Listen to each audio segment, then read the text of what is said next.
right? Western Marxism is for nerds. Sorry, it's for academic nerds who want to feel like they're orthodox, and Marxism, they're doing it by the book, so they feel safe and comfortable. When you read Bataille, you're doing nothing by the book. There's no guarantee or safety you're doing it correctly whatsoever. You have to discover the essence of Marxism by means formally unfamiliar to you. And I think that is the only correct position people who live in the West like us can have. Think that for accidental reasons, we want to bring interesting people who aren't being given representation together.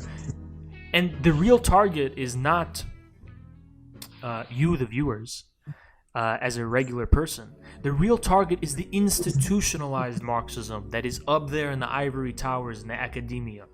We're just trying to say, if you're out there, we can muster the courage to take this shit over. You know what I'm saying? We don't gotta be bounded by this kind of blackmail of the institutionalized Marxism of the academic establishments and all these nerds and shit. Not that we're any comparable, but think about Lenin. I mean, Lenin was considered a rightist by a great many Marxists in his own day. He was shot by a leftist, Fanny Capital. We're not even in that league, you know that.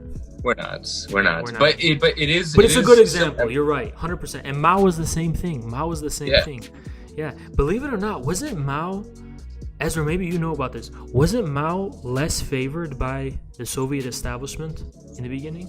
In the beginning, it wasn't even considered because if you look at the early CCP history, it's a bunch of other failures, but almost for the exact reason that we talked about here, who are very much more or less dogmatist, who are their Bolshevism is very much, the bad parts of Bolshevism relative to Maoism, if that makes sense. It's very westernized. It's exclusively urban focused. It's Ezra, wasn't the I might be wrong, but didn't I think the original CCP members, a lot of them turned to Trotskyism because of this reason? No, some turned to Japan, right?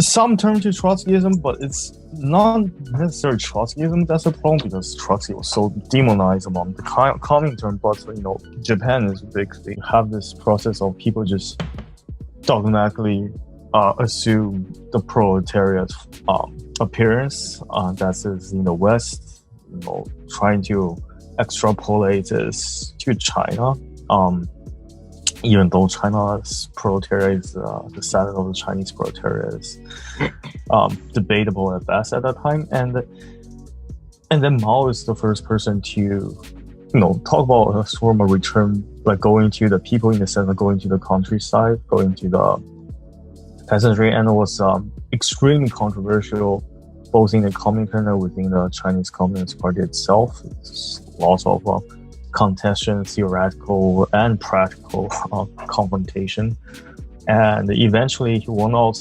almost out of practical necessity in a way. That's because the party was basically destroyed by all its attempt, and they did try all its attempt being almost purely urban mobilization. Really internal revolution that the Chinese Communist Party have to go to in order even to progress. And like I said before, they learned the hard way. They was almost annihilated multiple times throughout the 20s and 30s before they finally come to the conclusion that something different needs to be done.